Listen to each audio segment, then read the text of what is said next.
So it was driven mostly by my dad. He thought that everybody should serve in the military, at least the 4 years. But growing up, I knew that the military wasn't my thing, so I wanted to serve in a different way to make him proud of me. So I looked into law enforcement. But he asked me one day, he goes, "Well, do you want to be a police officer?" He goes, "They get shot at." So I started looking into the fire service and joined the Explorer program in Fargo when I was 16. Came home about 2 weeks in and said, "Dad, this is what I want to do."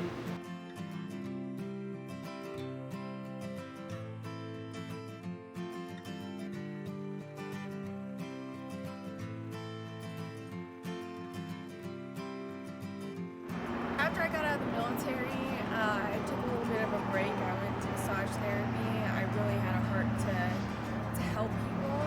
Probably about 5 years into it, I thought it was time for a career change. My local community college had a Firefighter 1 program, and so I went through that just to see if I liked it, if I could do it, and I loved it.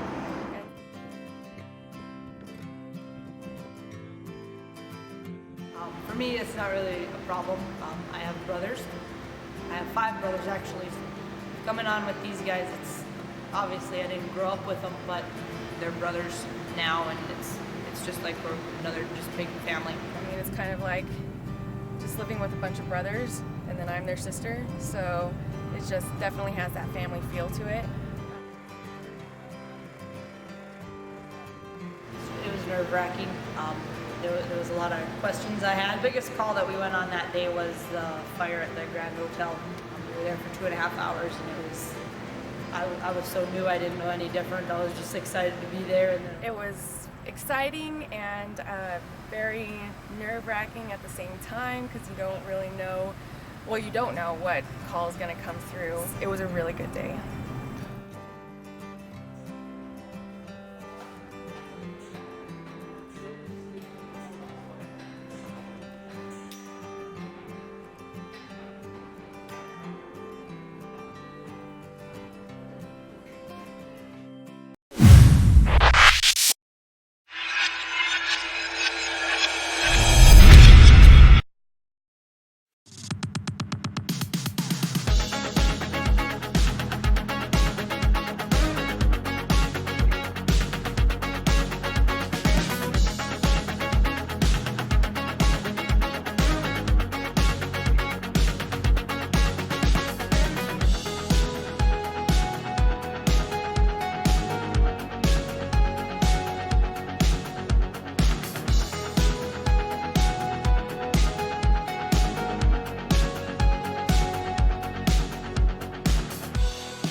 We'll call the October 28th meeting of the Planning Commission to order. You call the roll, please.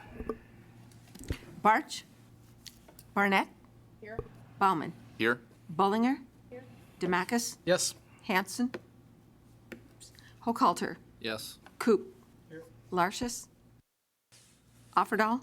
Yes. Sievertson. Wagonass. Yes. Rise for the pledge. Pledge allegiance To the flag of the United States of America and to the republic for which it stands, one nation, under God, indivisible, with liberty and justice for all. Very good. The Third order of business is approval of the September 30th, 2019 meeting minutes. Motion by Cook to approve. Is there a second? Second. Second by Offerall. Any discussion? Seeing none, call the roll, please. Barnett, Yes. Bauman, Yes. Bollinger, Demacus, Yes. Hochhalter, Yes. Coop, Yes. Offerdahl, Yes. Wagoness. Yes. Motion carries. The fourth item is a rezoning subdivision plats and annexation regarding Bluffs 11th edition by Gulf Inc. doing business as Minot Country Club to subdivide Lot 23, Block 1, the Bluffs edition, and lots 23, 24, and 39 of Block 1, the Bluffs 2nd edition, and Lot 11, 12, and 13, the Bluffs 7th edition, and Lot 1, the Bluffs 9th edition to the city of Minot to add depth to current residential lots surrounding the golf course. Also to plat and add a previously unplatted portion of the southwest quarter, the southeast of Section 6, Township 154 North, Range 82 West, to the country club lot and rezone this parcel from Ag AG to R1 District Single Family Residential, and to annex this parcel as well. These properties are located adjacent to the north and west sides of the country club golf course. We'll turn it over to city staff for the report. Yes, thank you, Mr. Chairman. We've actually had quite a few phone calls from people about this project, and it's pretty tame, actually.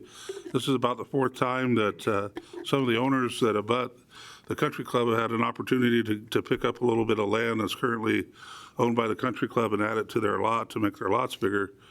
So this is a vicinity map. The area we're talking about is the country club. This map shows things really well here, the aerial view. There's six lots shown in red here, and those are the lots that are going to be expanded somewhat in size by adding additional land to them that's now part of the country club lot. The overall country club lot where the golf course sits is lot 1, and of course, because of the give and take with these other 6 lots, then that boundary changes. So there's actually 7 lots that are changing, the large lot and the 6 smaller ones. In addition to that, you'll see in the green, there's a proposed 2.98 approximately acre tract that's kind of no man's land. It's not zoned, it's zoned ag, and it's never been in a subdivision. It's so what we're going to do here is to rezone it to R1 to be the same zoning as the golf course and annex it into the city so it becomes part of that golf course lot. So again, that larger lot is also a different shape to take into account this annexed area. The zoning in this area is all R1 for the most part, everything that abuts the golf course anyway. And the land use map is accordingly low-density residential or very low-density residential. So there's no land use map amendments or anything. This is the exhibit that shows the 2.98 acres that would be added into the golf course. And this is the subdivision plat. I put the red line around the larger golf course lot, and then you see the 6 dots in red that represent the 6 lots that are going to change. So for example here, on the left side, lot 2, the red boundary represents the existing lot, and the blue boundary represents what would be added to it. And the same with lot 3, and on the right side, you can see lot 4, they're adding land to that. Lot 5, they're actually taking some of the neighbors' lot there and adding it, and lot 6 is 2 lots together. Lot 7 is adding more of the country club lands. So with that, findings of fact, the applicant has submitted a complete application. The request is consistent with the comp plan. It meets all the bulk requirements of the zoning ordinance. And then the fourth item is kind of a procedural thing that basically says that we've met all the notice and posting requirements, and that a public hearing is being held tonight under the requirements of the Century Code and the local ordinances. Recommendations and conditions. Staff recommends the Planning Commission adopt the staff findings of fact and recommend approval of this rezoning, preliminary plat, and annexation, subject to the following conditions to the City Council. Number 1, This again is procedural. It just establishes, I don't want to read it all, but it establishes the process that the plat has to go through to be finalized and be recorded with signatures, and the city engineer has to review it and approve it and sign it and whatnot. And then number 2, the city shall follow North Dakota Century Code section that sets forth the annexation by resolution of the city. So with that, I would be glad to answer any questions you might have. Any questions for staff? All right, seeing none at this time, we will open the public hearing to any individuals in favor, wishing to speak in favor of this agenda item. Anybody wishing to speak in favor or opposed to this agenda item? Seeing none, we will close the public portion and turn the matter over to the commission for a motion. Can we back up just a little bit? I do have a question for Lance. Oh, yes, sir. before we get to Go that ahead. point. I was just curious if we've heard any protests or anything on this item.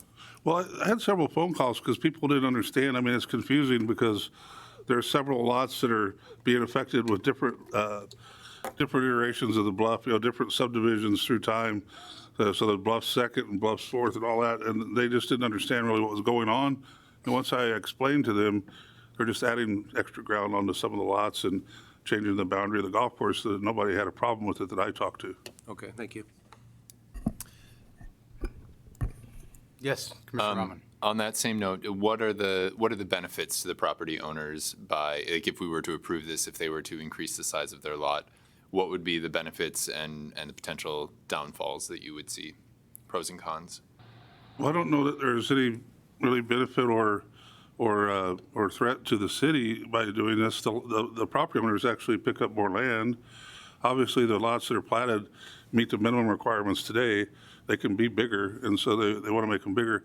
If you know the topography out there, most of this land is really not that usable. It falls off down towards the golf course, but it gives them more land to call their own, and I think it's a it's a mutual thing, and not everybody's doing it, obviously. Some are, some aren't. And this is like the 4th time this has happened over the past few years. I've been here 3 years, so 3 other times certain lots have added land to their land. Okay. Any further questions or concerns? So it's still up to the commission for a motion. I'll make a motion to approve based on staff finding. There I'm is sorry. someone in the public who's asking. Can you please come on up?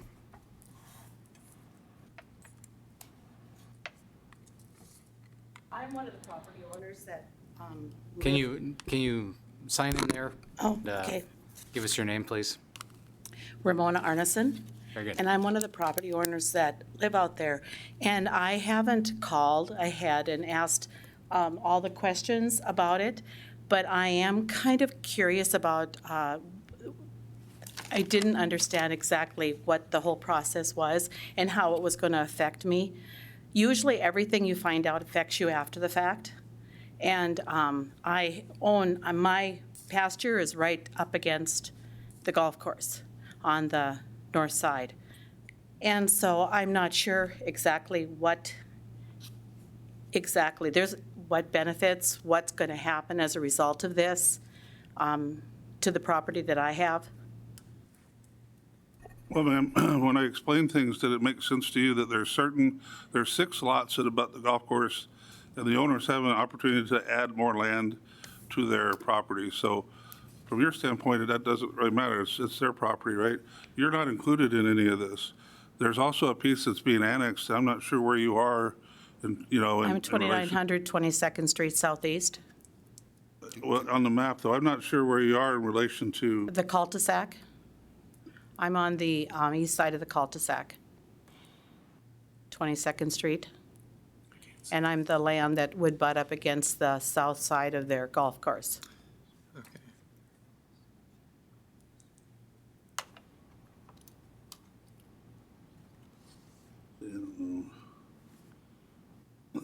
south side of the golf course. Can you point it out on the map, ma'am?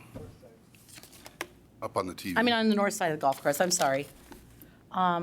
There's the cul-de-sac, so I would be,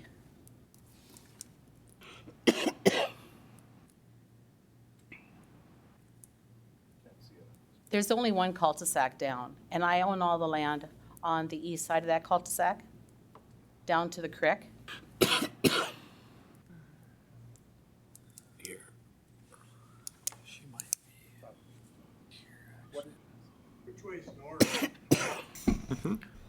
Ma'am? Can you go over to the screen and point that out to us? I'm I don't, right. there's three cul-de-sacs on that map. Oh. Can you go back, Lance? There you go. Thank you.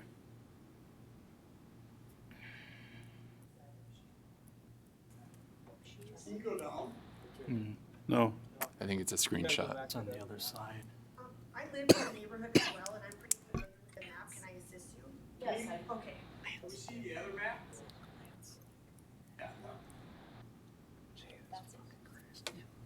Oh, are you over by the truck stop? Because the truck stop's up this way. This is.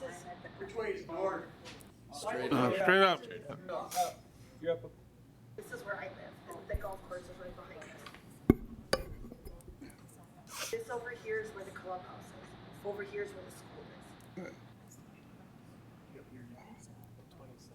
This is 13th Street by the, that goes up the hill to Crowell's all the way up.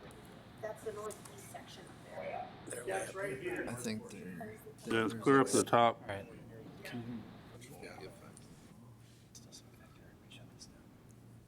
So it's I not, can't read those it's maps. a long ways from Tough. where So any, that, any of it's, the. so it won't have any effect at all? No, ma'am. Okay, well, that's what I was wondering. Right, I understand. And I was trying to do some, because I own property that are adjacent to one another, but I can't even combine my property now. And so that, because one's Nedro's and one's mine at Public, and so I can't even combine my property. So I'm just going, I was just wondering how this is going to affect me. You're welcome to come in to the city, to the planning department, and we can look at this a little closer about combining your property or whatever if you'd like. They told me I don't have any children living on the property that doesn't have any houses on it, so I can't put them together. But, yeah, I'll come. Who do I come and talk to? You can talk to me. I'm Lance Lang. I'm at 1031 East 31st Street, over kind of past the fairgrounds, over by the bus barn, VFW. Okay, You know yeah. where that building Yeah, is? I'm in Head Start from over there, so. Yeah, okay, so just come in and see me. Okay, thank you. Anything further for city staff? All right, seeing none, the floor is open to the commission for a motion. I'll make a motion to approve based on staff finding of fact and conditions. Motion by Commissioner Wagnus to approve based on staff finding of fact and recommendations. Is there a second? Second. Second by Commissioner Coop. Any discussion? Seeing none, please call the roll. Barnett, Yes. Bauman, Yes. Bollinger. Yes. Demacus, Yes. Hochhalter, Yes. Coop, Yes. Offerdahl, Yes. Wagonest. Yes. Motion carries. Agenda item number 5 is a request by Mike Redder to combine lots 28, 29, and 30 of Bluff's 7th edition into 2 lots to be known as Bluff's 12th edition, lots 1 and 2. These properties are located at 52, 56, and 60 Valley Bluff Court, excuse me. Turn over to city staff for the report, please. Yep, thank you, Mr. Commissioner. So, now 2 of these lots are existing under common ownership by the applicants. House has been constructed on one of these lots, lot 28, while lot 29, which is the one in the middle, which is not shown on this map, but it's shown there. Yep, that one remains vacant. Lot 30 also contains existing residents. However, the owner of lots, first time. The owner of lot 30 and the owner of lots 20 and 29 have agreed to split the vacant lots between them such that a portion of it will be combined with lot 30 and a portion will be combined with lot 28. Therefore, lot 29, the one in the middle that's just outlined by yellow, will cease to exist. A new common lot line will be platted such that the majority of former lot 29 stays with lot 28, becoming lot 2 of the Bluffs 12th edition. The new lot will contain approximately 64,000 square feet of lot area, or 1.47 acres. Proposed Lot 1 will contain 32,000 square feet, or about 7.5 acres, and both the proposed lots will exceed the minimum lot size of 7,500 square feet in the R1 zoning. Let's see, the new lot, yeah, why is that in there? Let's see, so, that one's, okay. Yeah, so all the lots in the area are currently zoned R1, and there are no plans to change that. According to the future land use map of our comprehensive plan, that area is zoned very low density residential, and that is going to stay the same as well. And yeah, our findings of fact. The applicant has submitted a complete application. The applicant's request is consistent with Minot's comprehensive plan. This meets all of the bulk requirements of Minot's zoning ordinance. And this is some of the procedural stuff that's listed in our current ordinances, and it's been approved. Let's see, and our staff recommendation is that that we recommend approval. Yes. And that's it then. Any questions? Any questions for staff? Seeing none, we'll open the public hearing on this matter. Are there anybody who wishes to speak in favor of this agenda item? Is anybody who wishes to speak in opposition or in favor? Very well, we will close the public hearing and turn it over to the commission, excuse me. Motion to approve based on recommendations, conditions, and the finding of the facts here. Motion by Commissioner Offerdahl for approval based on findings of facts and recommendations. Is there a second? Second. Second by Commissioner Baumann. Any discussion? Seeing none, we'll call the roll. Barnett, Yes. Bauman, Yes. Bollinger, Demachus, Yes. Hochhalter, Yes. Coop, Yes. Offerdahl, Yes. Wagonest. Yes. Motion carries. Agenda item number 6 is a replat and conditional use permit request by Jennifer Gooderjohn to merge Lot 3 in the east 100 feet of Lot 4, Block 3, Magic City Industrial Park Edition into a new subdivision be known as Magic City Industrial Park Second Edition, Lot 1, and also to request a conditional use permit for a 12,000-gallon above-ground diesel fuel tank. Property is located at 3300 4th Avenue Southeast. Turn it over to city staff for the report, please. Thank you, Mr. Chairman. There's a vicinity map. This property is located out on the east side of town, north of the Burdick Expressway in the Magic City Industrial Park area. Here's an aerial photograph of the property. The large building to the left is actually owned by Trinity Health. But the applicant approached the city or the fire department. I think I heard about it from the fire department first, about putting a 12,000-gallon diesel tank, above-ground tank for fueling vehicles on the parcel that says 3,300. And the setback is 100 feet from any property line that's required. So that parcel is 200 feet in width. So if you go 100 feet in from each direction, you're out of real estate. So what they're doing here is adding the east 100 feet of 3220, the left side there, they're adding 100 feet onto the 200 feet for a total of 300 so that they'll have enough room to meet the 100-foot setbacks. This is a purely industrial area, all M1. The land use map also designates all this property as industrial, so no issues there. Here's the plat. There was an error on the addition there of the two lots. 202 acres and half of 202 is actually 3.03 acres. That would be in the proposed lot. There's the plat again. And then the second part of this, besides the subdivision plat, is conditional use permits required for the storage tank because of the hazardous explosive nature of the materials.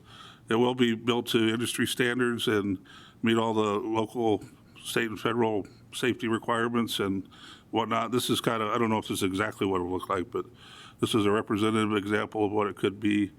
And they're going to put it 100 feet in from the south line and 100 feet in from the east line in the middle, roughly in the middle of that area there that's shown. So findings of fact. The applicant has submitted a complete application. This use is conditionally permitted by the terms of the ordinance and subject to conditions of approval. The request is consistent with the comp plan, meets all the bulk requirements of the zoning ordinance, which again, if you don't know, the bulk requirements are like setbacks and height limitations and things like that. And then the fifth thing, again, is housekeeping, basically that we've met the posting and requirements and we're conducting a public hearing. It's open to public comment here tonight. Recommendations are that the Planning Commission adopt staff findings of facts and recommend approval of this preliminary plat application and the conditional use permit subject to the following conditions to the City Council. Number one, a stormwater management plan is required for development disturbance of more than 2,000 square feet in general. So a stormwater management plan may not be required for the tank only. So you'll need to get with engineering to make a determination on whether the stormwater plan is required or not required. Number two, erosion control practices will need to meet state of North Dakota requirements and be approved by the city engineer. Number three, connection fees are required when connections are made to city utilities at that time. Number four, access locations are to be approved by the city engineer as part of a future site plan. Number five, a 100-foot setback is required from any property line for the tank. Number six, the tank shall be double wall construction. Number seven, the tank and installation methods shall meet all industry standards and local, state, and federal requirements. And number eight, any change in ownership requires a renewal of the conditional use permit. So with that explanation, be glad to answer any questions you might have. Oh, there might be more, hold on. I just noticed. This other stuff I think is mostly code, legal stuff. Talks about recording the subdivision and the city engineer has to sign off, like we talked about before. And then related to the conditional use permit, if substantial construction has not taken place within 1 year, the permit's void, and there can be an extension up to 6 months for that. And then an amended conditional use permit may be applied for in the same way that this conditional use permit's being applied for. So I see it says end there, so now I'm at the end. If you have any questions, be glad to answer them. Any questions for city staff? Commissioner Baumann. Planner Lang, is there anything else planned to be built on this site, or is it just the diesel tank? My understanding is not at this time. The applicant's probably in the audience if you'd really like to know, but all that's being proposed today is the fuel tank. Thanks. Anything further from the commissioners for city staff at this time? Commissioner Baumann again. Yes. Sorry. Can you refresh our memory? What are our landscaping requirements for M1 zones, and would that be applicable in this case? That's a good question. I should have probably mentioned that in my presentation. Generally speaking, landscape plans required as part of the conditional use permit process, and also M1 has fairly simple requirements, basically just street trees. And this does have frontage on a public street. But because there's no building permit being issued, no structures going up or anything like that, we decided that landscape requirements wouldn't be required. Now, you asked before, I mean, if there's anything else going in here, there's not at this time, but when it does, then I think that was when that would kick in to have the street trees installed along 4th, I think it is. Thanks. Yep. Thank you. Anything further for staff? Very good. Seeing none, we will open the public hearing. Is there anybody who wishes to speak in favor of this agenda item? Anybody who wishes to speak in opposition or in favor?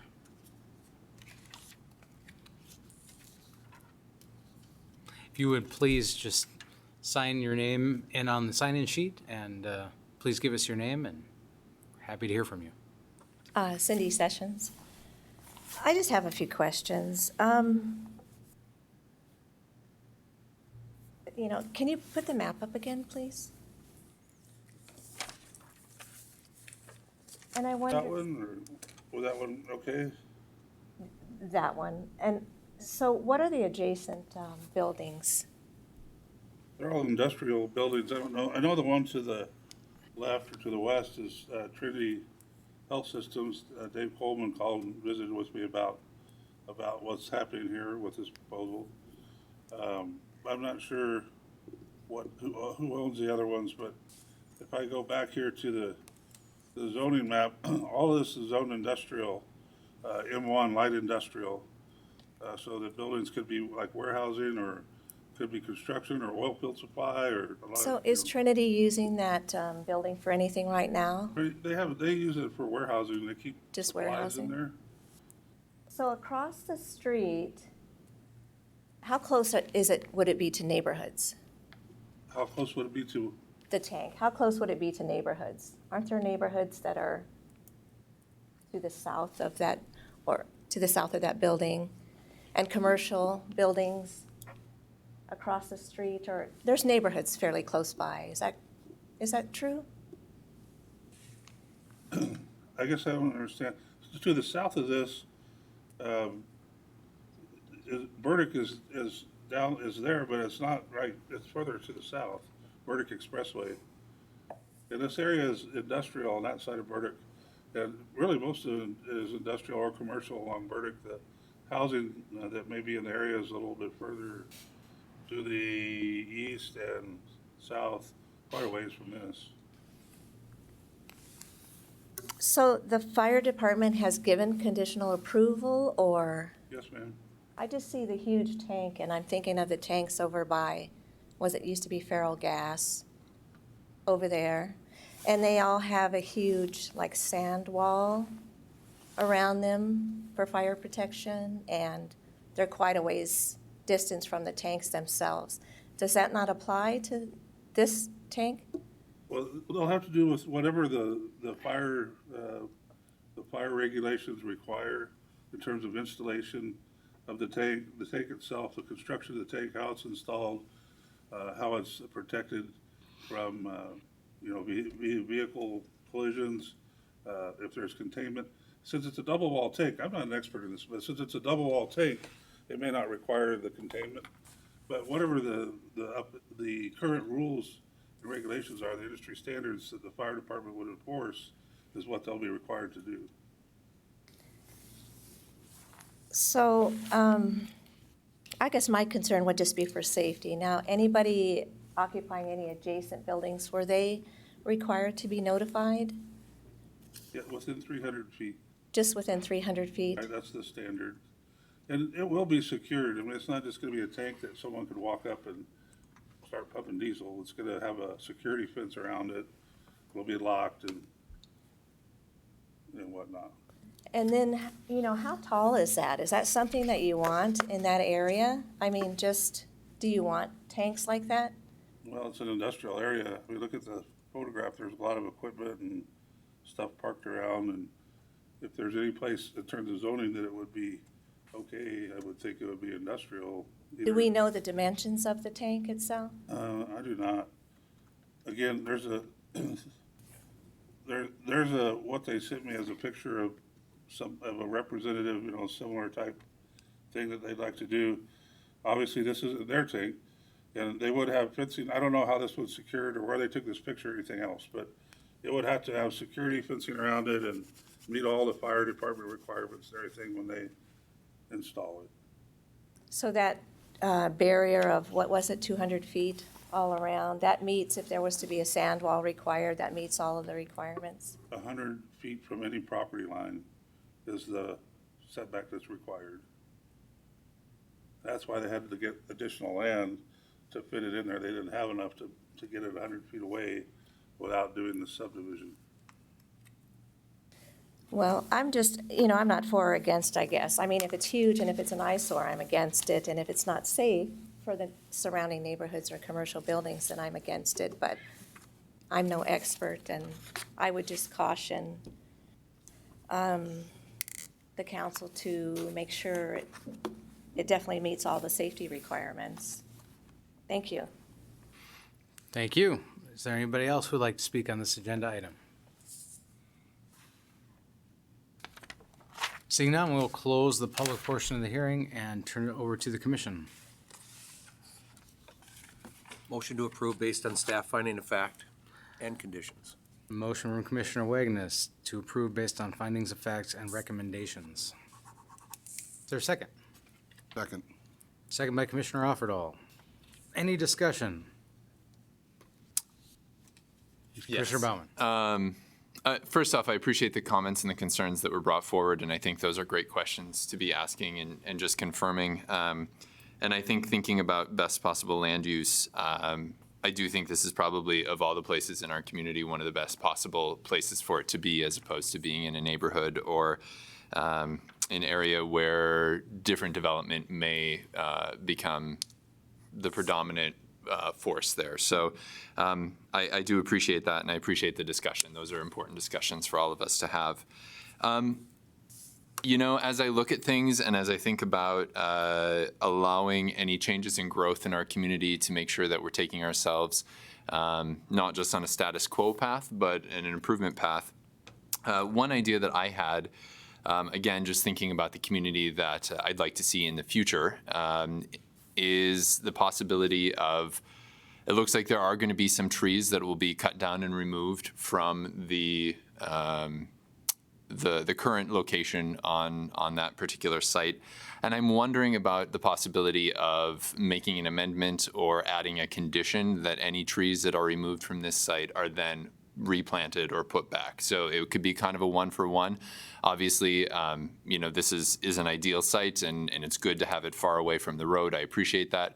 But I'm wondering if we can keep that asset for our community, both for providing shade and a little bit of natural beauty, without stopping the industrial progress either. So I guess those are kind of my thoughts. I'd love to offer that forward as a consideration and go from there. Are you offering to amend the motion to add that into it? Is that something I can do? Yes. Okay, then I would like to offer to amend the proposed motion to include a condition that any tree that's removed is replanted. There has been an amendment offered on the motion. Is there a second? Second. I'll second it. Second by Commissioner Offerdahl. If I remember my rules right, I believe we vote on the amendment first. Yes. So, we will call the roll on approval of the amendment first, and then we will move on to the original motion. Barnett, Yes. Bauman, Yes. Bollinger, Demacus, Yes. Hochhalter, Yes. Coop, Yes. Offerdahl, Yes. Wagoness. No. Motion, or the amendment carries, and the original motion is still on the floor. Is there any further discussion on that? Seeing none, we will call the roll on the original motion. Barnett, Yes. Bauman, Yes. Bollinger, Demacus, Yes. Hochhalter, Yes. Coop, Yes. Offerdahl, Yes. Wagoness. Yes. Motion carries. The next item on the agenda is a request by Rehab Services, Inc.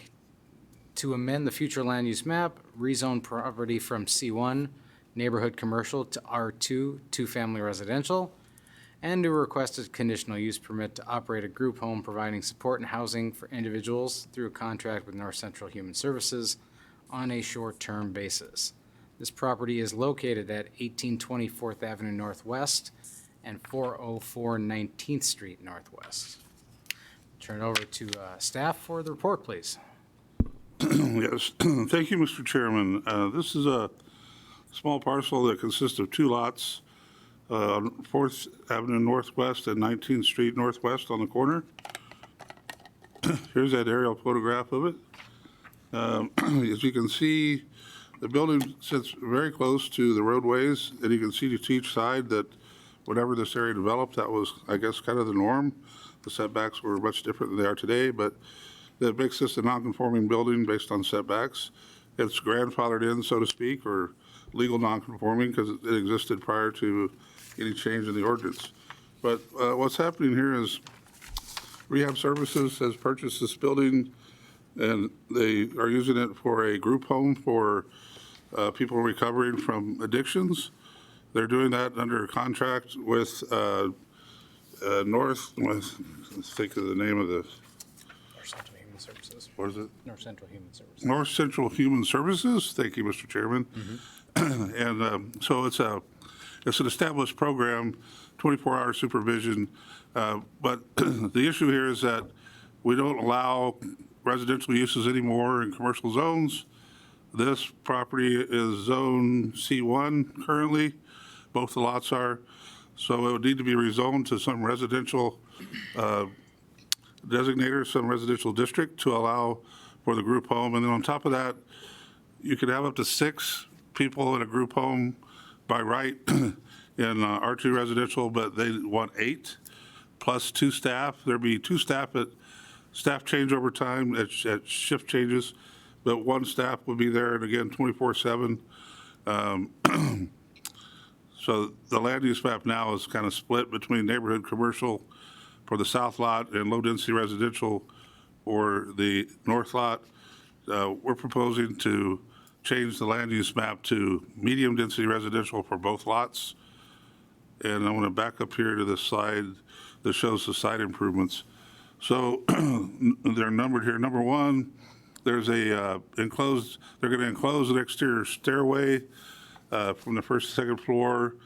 Number 2, they're going to add 16 parking spaces, which meets the minimum parking requirement for the 8 people that are going to be there. Number 3, they're going to erect 200 lineal feet, approximately, of PVC vinyl privacy fence along the north property line. Number 4, traffic access will come in off of 19th as it's shown with the arrow, and then from the alley, the access to 4th Avenue Northwest will be closed. That's number 5, because the entrance is too close to the intersection. This is floor plans that the applicant drew up. They're kind of a rough sketch that shows how the interior lays out. First floor on the left, second floor on the right. You see there's offices on the first floor and common areas, and the second floor is all mostly bedrooms and whatnot. So findings of fact. Before I do that, let me just say, I do know that there's, I've received some opposition to this from people that are concerned about having people that are recovering from addiction in the neighborhood. So again, this is not a soup kitchen or a flop house. They do have a program in place, and if they are successful in maneuvering this zoning action to get it rezoned to residential and get the conditional use permit to have the 8 people plus staff, then they would be legal to operate in the city's eyes at this location. So findings of fact, the applicant submitted a complete application. The proposed use is conditionally permitted in this zone, subject to the conditions. The rehabilitation services provided are licensed, and we do have a copy of the license in the file that we requested. The applicant's request for rezoning requires an amendment to the future land use map to medium-density residential. Number 5, this request does not meet the bulk requirements of Minot zoning ordinance because it's a pre-developed site and the building's too close to both the streets, as was discussed previously. But it's legal non-conforming, so it can stay there. If something were to happen to it and were destroyed 60% or greater, it couldn't be rebuilt where it is. It'd have to meet setbacks. The Planning Commission has the authority to hear this case. Again, this is the language about holding a hearing and being legally noticed and posted and whatnot. So recommendations. Staff recommends Planning Commission adopt staff findings of fact And recommend approval of this land use map amendment to medium-density residential and rezoning application to R2, two-family residential district, and a conditional use permit to operate a group home, subject to the following conditions to the city council. Number one, a site plan submitted and reviewed by the engineering department is required for site access and parking lot layout review prior to final issuance of the CUP. Number two, access directly onto 4th Avenue shall be eliminated, as you saw on the slide. Number three, access to the site and parking lot will remain from 19th Street and from the alley, as you saw on the slide. Number four, the site shall be subject to regulations, Chapter 25, non-conforming uses in the zoning ordinance, which means if it's destroyed greater than 60%, it has to meet setbacks. Number five, this is a clause that says if they haven't started the project within 1 year, the permit is null and void. They can't ask for an extension of up to 6 months. Number six, there shall be no more than 8 persons receiving support services at this location at any given time, plus up to 2 staff persons. This is a 24-hour situation, continuous supervision. Number seven, this is the administrative language that talks about amending the conditional use permit. If it needs to be amended, it has to go back through this process, be posted, noticed, have a public hearing, et cetera. So with that, I would be glad to answer any questions you might have. Are there any questions from the commission for staff? I got a question here. Mr. Raffadal. So this is essentially an 8-plex, but it's maintained 24 hours a day. So I'm not sure what you kind of group that in, but is there any fire code or any updates that they got to do on that? Being this is a rehab facility as opposed to like an apartment building that's an 8-plex that you're aware of? Anything? Not that I'm aware of. No, we don't have any fire people here, but the chief building official was involved with the DRT and the fire people and the building people come to a development review team, so they didn't note anything in particular. Okay, thank you. Thank you. Anything else for staff at this time? Commissioner Baumann. In your report, Planner Lang, you mentioned that there'll be 16 parking spaces, 2 for each unit. Are we anticipating that every person who is utilizing the services offered here will have 2 vehicles, or are we planning for extra, just additional spaces for fluff or to meet any special events? I'm just trying to make sure I understand the rationale there. Sorry. Well, the rationale is just to meet what the formula is in the parking chapter. It says that there's supposed to be two stalls per. In reality, I think if these people are going through rehabilitation from addiction, it's likely that some of them won't have their license or won't be able to afford a car. So it's probably heavily overparked. But that's what the code says in Chapter 23 for off-street parking is 2 per. There will be at least 2 staff that would drive. Oh, during shift change, there'd be 1 staff there all the time, and I would assume some of them would have cars. But I think 16 is very generous. They have room to get it on site.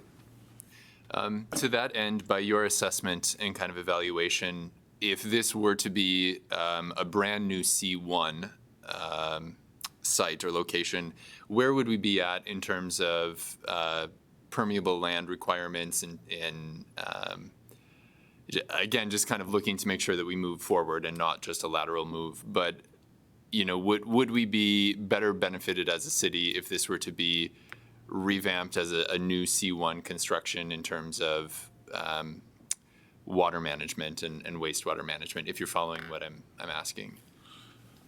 Yes, sir. That, and also in terms of development potential and aesthetics and whatnot and best use of the property. These lots are small, they're only 50 foot wide. So really it's not a very viable commercial property compared to if a modern brand new project were to go in. There would be a 20-foot buffer yard required on the north side because of the butts residential. And that would eat up 20 feet, which would be in green space. There would be street trees required along the streets. That would eat up some space. They need 25-foot setback from both streets for the building.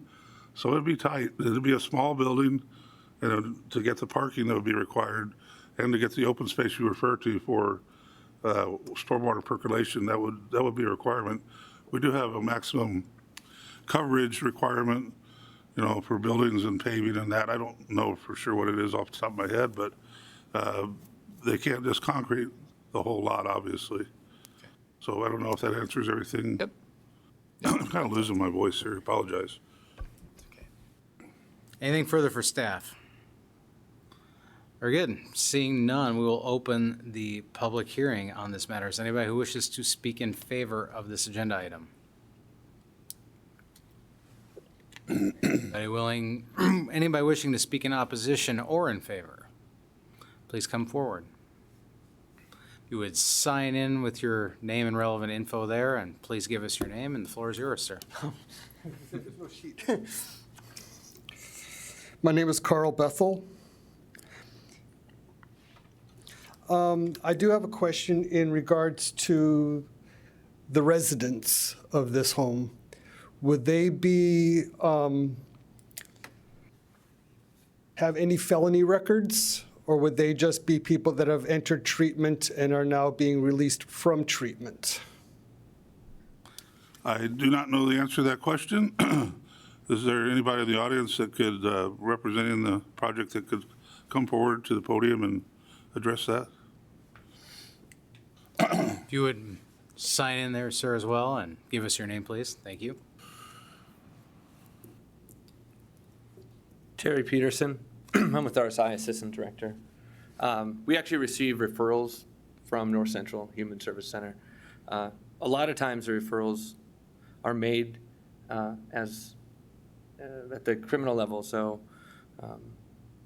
it can be a choice between inpatient treatment that will transition to outpatient, which will transition to transition treatment in lieu of jail time, and possibly a felony drop. That doesn't mean that there may not be a felon that goes through our program. So I guess I don't know if that answers your question. Okay. Could we bring up the map of the residential area? This one? That one will work. My current residence is 412, directly at the north side, top side of the map. So I am I'm concerned. My family and I have lived in this residence since 1979. We're a fairly small, quiet neighborhood, even though we are off of 4th Avenue. And the current building, 1820, is occupied as an apartment building at this time. Is it? Because the reason I'm asking is because since the flood, there's been numerous changes done to the building, and I've noticed that they've added even more doors and the external staircases and things of that nature. I don't know. I know it was being used for a drywall company for a while, period of time, and which was a code violation, and we were pursuing that, and then the drywall company went away, and then it's my understanding it is an apartment building, but I think Rehab Services owns it now. Okay. The other question I have in regards to street access, the 4th Avenue and alley access point from there up to my residence is unpaved. And with the increased amount of traffic that this residence will be bringing in, as of right now, there are 3 very large potholes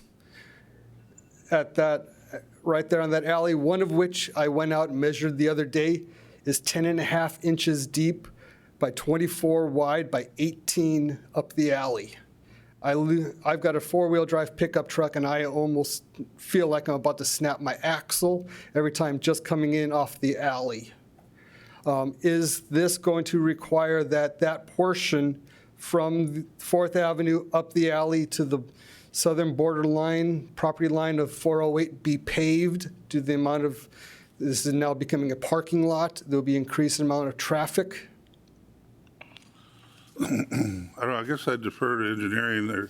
There's a condition that that engineering would review the site plan for parking access, parking layout and that kind of thing. So I'm not sure if that would also entail improvements, hard surfacing or repairing any obvious issues with the existing situation. Okay. Mr. Meyer? And the, oh, sorry. Mr. Chairman, at this time, we're not recommending the alley be paved. However, with the pothole, we'll let the Public Works Department know, and they can come and re-gravel or fill that in, though. Thank you, sir. And also in regards to this, it's just a side note. This portion of 19th Street is notorious during heavy, heavy rains of flooding. I mean, I have gone out, if you look at the map, you'll see my front walk, and then off to the road, you'll see the manhole. I can actually stand on top of that manhole, and the water will come above my knees. The water has actually, on more than one occasion, has come up to my house, to my foundation. I'm just bringing that up because has not been taken care of since 1979 when we moved in. Right. I don't think anything they're proposing to do tonight would affect. No, but I was just bringing that up to the, okay, I understand. To the knowledge of the commission. Thank you. Thank you, sir. Is there anybody else who'd like to speak on this agenda item? Please come forward. Same drill. Please sign in, give us your name. The floor is yours, sir.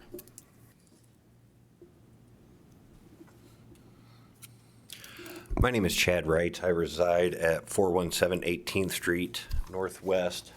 And I'll show you here the alley that we're referring to.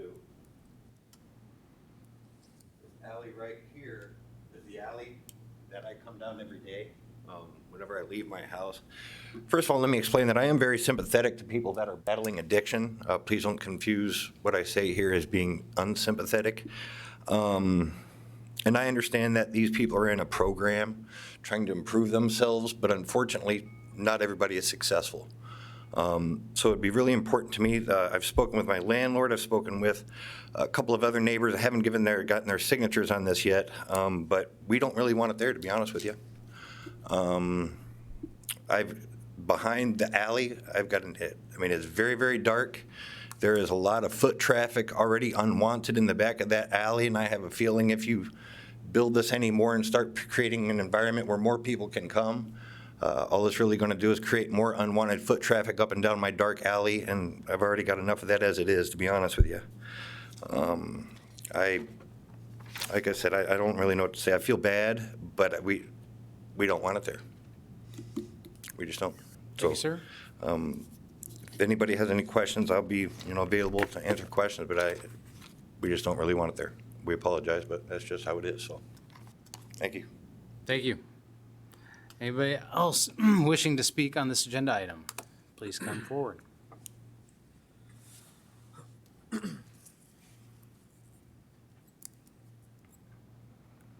Hi, Cindy Sessions again. Could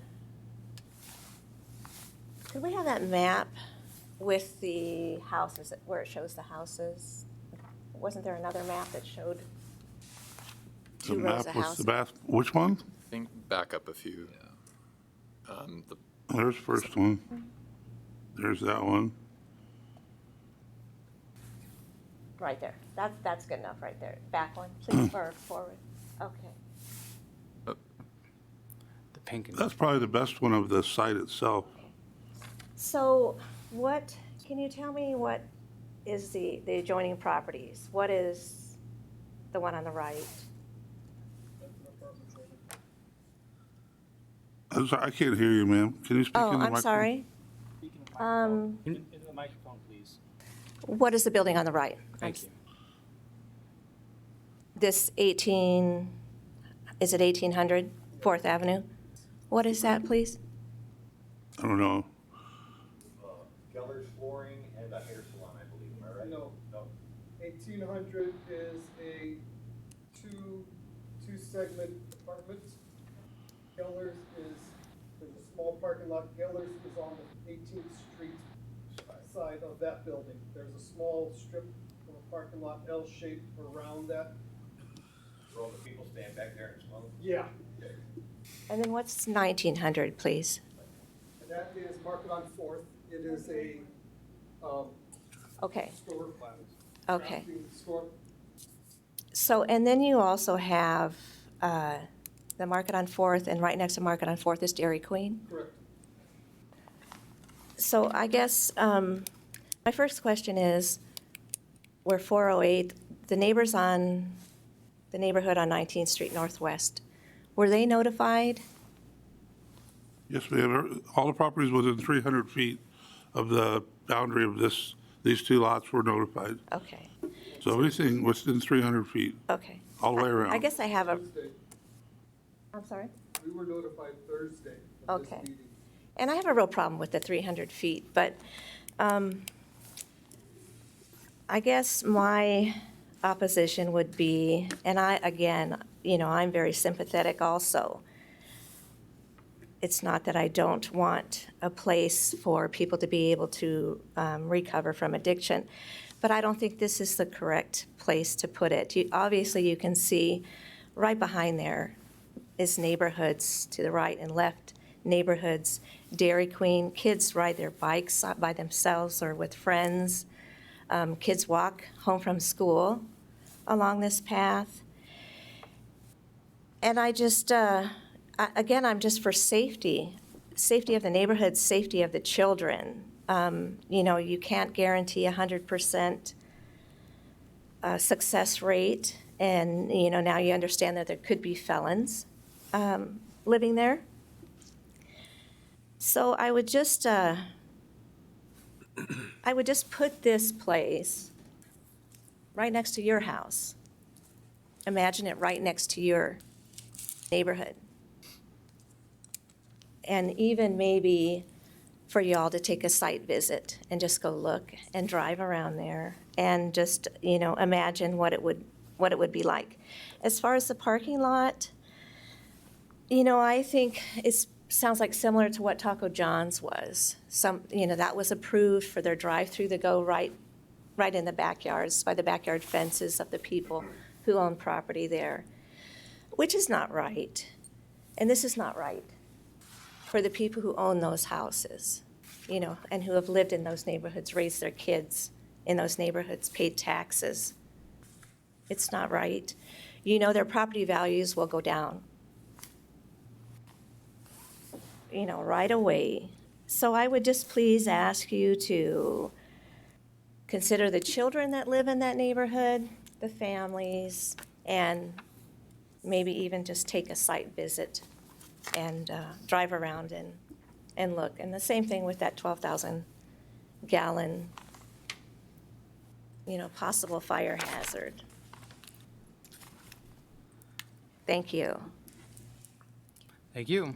Anybody else who wishes to speak on this item? Mr. Chairman? Yes, sir. May I ask a question of the planner? Sure. I'm just curious, Lance, roughly how many of these homes exist in Minot currently? I mean, there's a number of them throughout the community, correct? I don't know for sure. I know that ex-mayor Barney formed a committee on addiction because it was a big issue in the community and there was a lot of community support. I know that there was a home established for ladies, women with addiction issues not too long ago when all of you were probably on a commission called Hope Manor. But I really don't know. I haven't been in the community that long, so I don't know how many of these types of facilities there are, to tell you the truth. The last question I'd have then, and thank you for that. Yeah, I thought there was some of these spread through the community is from a public safety perspective, was there in your committee meeting, were there discussions about, or was there an opinion? I mean, from the police department, are there concerns? Are there any public safety concerns voiced? The police department doesn't usually attend the DRT meetings. I don't know, Chief Olson, would you have concerns about a a group home like this in this location? No, he said. Okay. That was my assumption. Thank you for. Yeah. Thank you, Commissioner Wagonist. I believe we had somebody who was coming forward to speak, if you would, please. Go ahead. Harry Peterson again with Rehab Services. And I just wanted to clarify a few assumptions, and I wasn't sure whether I should talk first or wait to hear some concerns. I'm glad I heard a few concerns. I know that we do plan on putting up that fence. We've made some improvements already. I know I've talked to 408. There was some concern with the previous owners. He expressed the same concern. He also was vocal to me, at least, that it has improved since we've owned the property, which doesn't come as much surprise from what I've heard. This type of facility is successful. I heard a couple times that there's no guarantee that someone can or will recover from addiction. The only way to not nearly guarantee an unsuccessful recovery is to not provide recovery services. When someone enters recovery for an appropriate amount of time, their chances double for recovery. When they enter a program and stay another 3 to 6 months in a transitional facility like this, it doubles again. North Central Human Service Center is mandated by the state to provide so many beds of this type of treatment. We partnered with them since 1993 in these endeavors. RSI is a nonprofit. We've been in this community since 1988. So we have been performing licensed since 93 and partnering with North Central in these to help provide addiction services in support of their addiction treatment since 93. We feel that this is a good spot. We have trained staff that are licensed. Individuals here, when they leave, let's say on leave for more than something like just work, when they come back, they're drug tested, 5-panel test, and breathalyzed. Violation of that is kicked out of treatment. If there's any altercations or violations of the house rules, it's a regimented, structured environment. They can be kicked out for that. We're in communication with their addiction counselors at North Central constantly. So we help them, those counselors, support those counselors' recovery program. And I've been with RSI for 15 years. I've seen the successes. I've seen people fail too. I don't know what the apartment building is next, but I wasn't notified of, maybe their felon lives there. I don't know. These are parents, their uncles, their sons, their daughters. And at this stage, they've been in recovery and sober, typically 3 to 6 months. They're coming to here because they know they're on the path to sobriety. This is where they're learning those final life skills. They're learning, getting some education, lining up housing, lining up employment. The 3 big things to make full recovery a possibility. So those are just a couple of things I wanted to say, but I'm also here for any of your questions. I guess I got one question. When you say kicked out, they're just kicked out on the street and roaming around? I mean, does the police get involved? I mean, you say this is an option between A or B, so yeah. What is, I mean, I can see some of their concerns then if they're going to get kicked out in the middle of the night. Yeah. Walk up my alley. Right. So is that what you mean by kicked out? No. Typically, a kicked out, we'll communicate with North Central and the addiction counselor. A violation under the first 2 in-service treatment programs, and this would be more of a transitional facility, may be a violation of their conditions set forth by the court. A violation here wouldn't be a violation of the court's conditions. They would just no longer be in treatment. People are here because most of the people here are going to be here because they choose to be. It's that transitional facility. There may be a couple finishing up a program where it is mandated and are ramping up out of that. If the cops aren't called unless something criminal happens, and if it's a violation of a house rule that's not really criminal, are they out on the street? Hopefully not. Hopefully we've done our job to line up housing and they have some place to go, or they have other support services in place. But no, North Central would never be, we never blindside North Central with a discharge.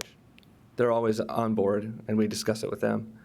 If there has to be a discharge, North Central is there with us, partnering to make sure that individual hopefully lands on his or her feet. Are there any other questions? Mr. Peterson, I'm wondering if you can describe a little bit what the average day looks like for an individual who is residing there, going through treatment, and then also for the professional individuals that you hire to serve as your staff on site.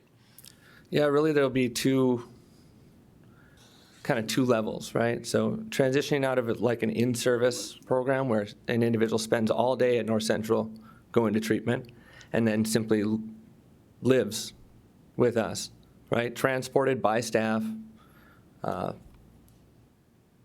That's one level, right? This is more like just past that level, right? So towards the end of that level and into a transitional level where they are there unless they are going out for education or AA, NA also a requirement. They're still following North Central, their addiction counselors plan. They may be going out looking for jobs, so that's all monitored. This is also the time in which they can request leave, like weekend leave or holiday leave, and that's granted at the, with the approval of the addiction counselor. So really, it's a transitional period. It's really unique to everyone because all those addiction plans set forth by the addiction counselors are unique to that individual too, with some constants like AA, NA, the house rules to follow those and such. The professionals we hire come to us in varying degrees of experience, of course, but all are trained under the same modules, all get background checks and are certified by North Central. That's a condition of our licensure. So they'll come, they're all med certified.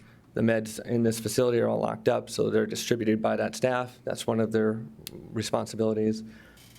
Making sure people follow the house rules and are following their plans consistent with the addiction counselors' plans they set forth. And then, of course, monitoring.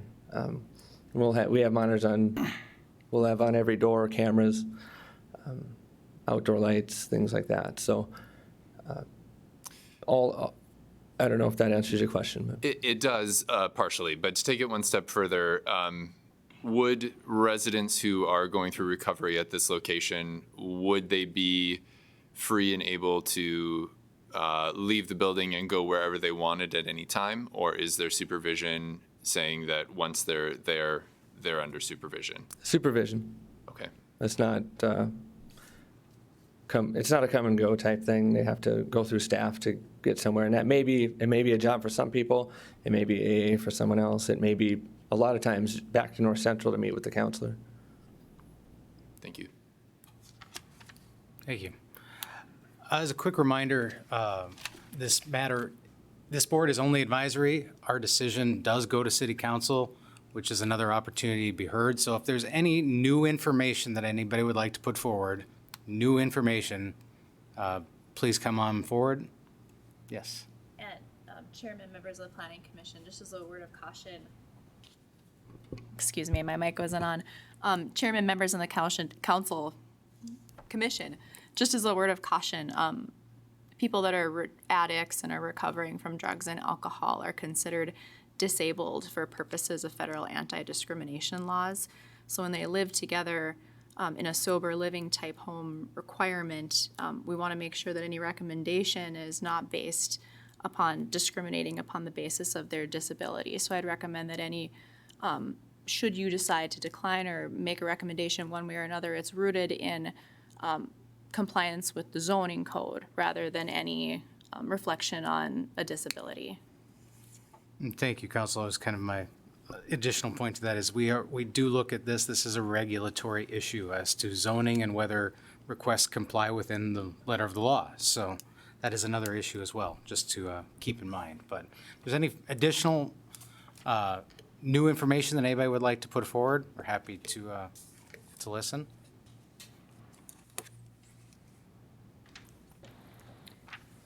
I would just like to add that Chairman Wagner, and also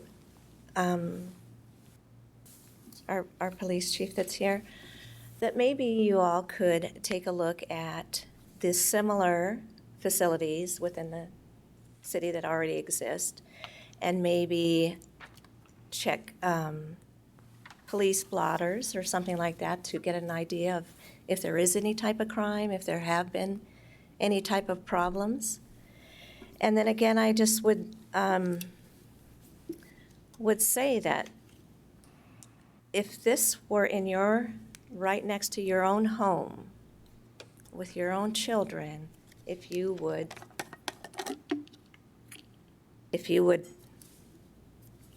approve it. And I know in light of what was just said about the zoning, and if you go back to the zoning and about what it's going to do, the extra parking spaces and what it will do for these neighbors right here, if we can't consider the children. And also, where else do these families have, what other avenue do they have to go to voice their concerns as far as children or safety or criminals, or what is their option? Thank you. Thank you. Anybody else who wishes to speak on this matter? Seeing none, I will close the public hearing and turn it over to the commission. Yes. I have additional question as to specific zoning requirements. So maybe city attorney or planner may be able to weigh in here. Are there any specific requirements as to proximity of this type of facility to schools? I did notice a school nearby in, I think, the first slide. So is there any particular requirements as to setbacks from schools? Not that I'm aware of. Steph, you know anything? Not offhand, no, I'm not aware of any requirements.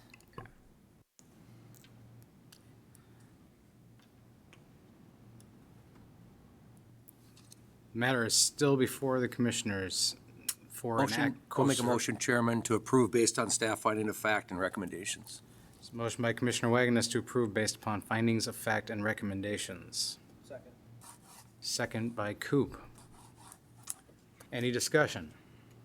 Sorry to do this for the second item in a row, but I'd like to propose an amendment, if possible, that the property owner needs to meet 50% of the C1 landscaping requirements, thus ensuring that we have some beautification in the neighborhood, some landscaping, hopefully some wastewater and drain water management improvements, but not being so onerous as to price them out or not be usable on the site as currently is. So that would be okay, I guess, if the owner agrees to it. This isn't going to be C1 anymore after it's rezoned. Right. It's going to be R2, which the landscape code doesn't apply to that. But if that's something that you want to put in the motion, then Is because R2 has no landscaping requirements, correct? it's basically, it'd be like a duplex up to the owner type thing. There's no commercial city requirements. Okay. Yeah, I think I'd like to move forward with that if possible. And would that be street trees, foundation plantings, just, open areas of grass that would absorb stormwater, all of the above, or? Is that something that the property owner could pick and choose? Would you suggest that they put together a plan and bring it to the city to kind of review? And this goes to council next Monday. Okay. So unless it gets tabled for a month to get that done, then all the materials have to be to the city clerk like tomorrow. Okay. So I don't, we're, That might not be doable. Okay. If you're looking to amend the motion, then we need more specificity than just a must comply with a percentage of the code. Okay. If you're going to do it, I think that's kind of what Mr. Lang is aiming at. Okay. So I think I'd like to withdraw that amendment then, put it out there that it'd be great to see more plantings, a little more aesthetic improvement on the site also, but not go so far as to require it. Very good. Any further discussion on the motion? All right, seeing none, you may call the roll, please. Barnett, Yes. Bauman, Yes. Bollinger, Demacus, Yes. Hochhalter, Yes. Coop, Yes. Offerdahl, yes. Wagonest. Yes. Motion carries. That completes the relevant, or the, Yeah.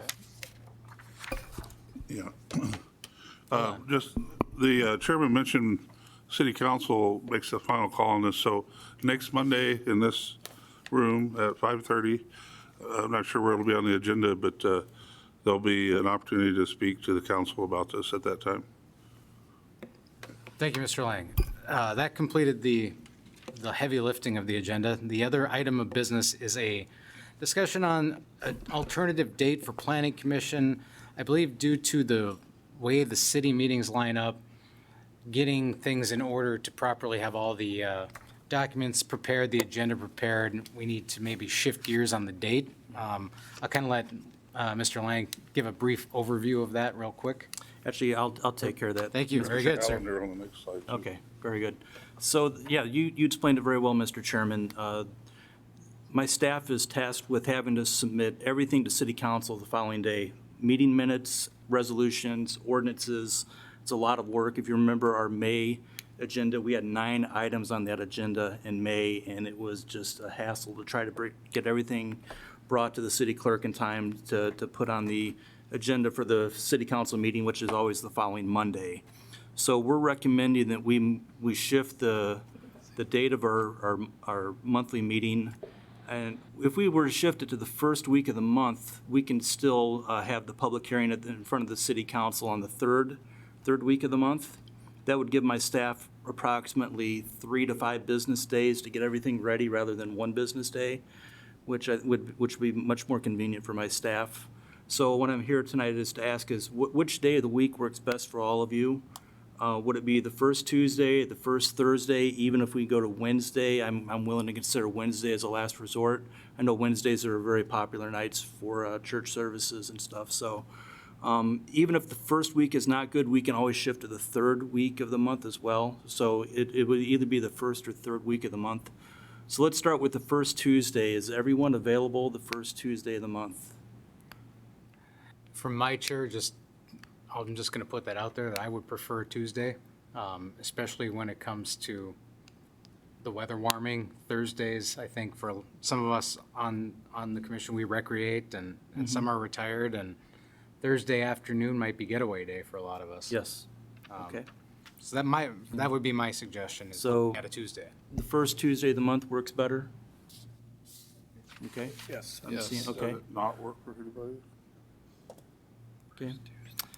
We will keep our schedule here for November in the last Monday of the month. We only have 2 cases for the November meeting. Don't we have 3 now? We got the NDOT.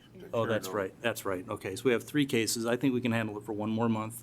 Then in December, we will not meet like we typically do, because the last Monday of December falls typically between Christmas and New Year's. So we'll meet the first Tuesday of January. We'll start in January with that, okay? So let's plan on being here for the last Monday of November, and then no meeting December, then a meeting the first Tuesday of January, okay? Are you going to revisit the December meeting, reinstating December then next year? Yeah, we'll still have a December meeting next year, yes. okay. Yeah, so we'll have 12 meetings, 12 months a year now, yes. Are you going to Stephanie. pass a recommendation by voice vote or Sure. forward it to the city council for a recommendation or anything? Would you You want to vote? Yeah, I will be willing to entertain a motion for that. Is there a motion to move the meeting to the first Tuesday of the month? So moved. So moved by Commissioner Coop. Is there a second? Second. Second by Commissioner Holcalter, sorry. All those in favor, I think we can signify by saying aye. Aye. Aye. Any opposed? None. Motion carries. Thank you very much. You're welcome. There is no further business. We are adjourned. Thank you, sir. Yeah. All right.